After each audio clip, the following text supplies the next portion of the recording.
38 people heard a woman being murdered outside their apartment building in Queens.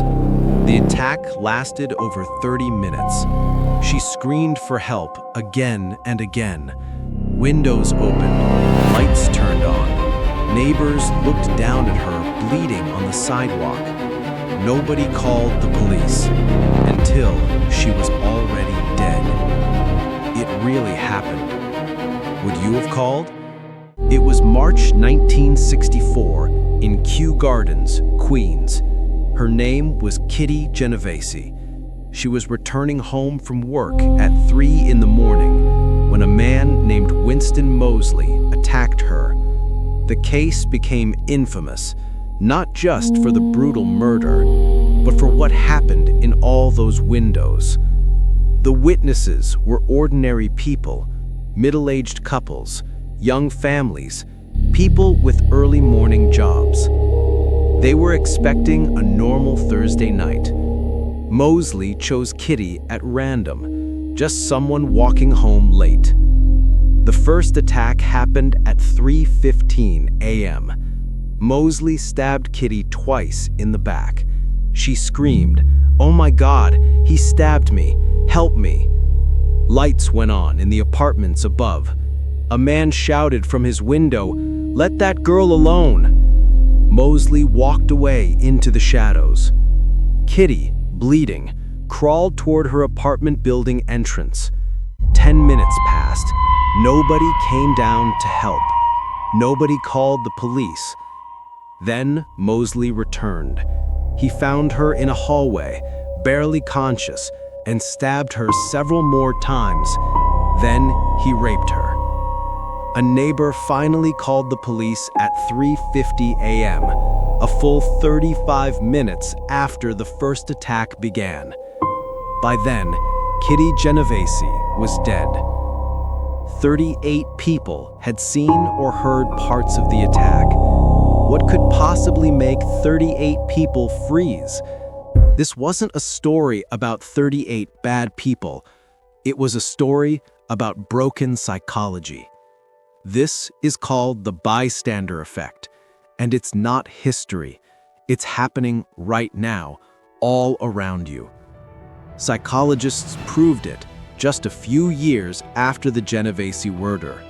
When more witnesses are present, the chance that any single person helps actually drops. Crowds don't protect, they paralyze. It happens because of 3 psychological traps. Your brain divides the responsibility mathematically. If you're the only witness, you feel 100% responsible. But with 38 witnesses, each person feels only about 2.6% responsible. Everyone thinks someone else will handle it. You've seen this before: a car crash, a medical emergency, a fight, and for a split second, everyone just freezes. Every brain is running the same math. The result? Nobody acts. People looked out their windows and saw other lit windows. Each person thought, if no one else is calling, maybe it's not as serious as I think. We copy each other's calm as a safety cue, even when someone is dying on the sidewalk below. You've probably done this too. Looked around and thought, maybe I'm overreacting. Remember the man who shouted, "Let that girl alone"? He felt he'd done his part, but that single action made everyone else even less likely to move.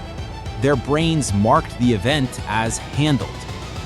It's the same reason people stop acting the moment they hear someone say, "I think someone already called 911. It's the illusion of action, our brain's way of checking the box without solving the problem. 3 psychological traps, 1 murder, and a pattern that repeats itself everywhere. Think about Instagram. A creator posts suicidal content to 50,000 followers. Each one assumes someone else has already reached out. That's diffusion of responsibility at internet scale. Think about a corporate office where harassment happens in an open floor plan with 20 witnesses. Everyone keeps typing, heads down.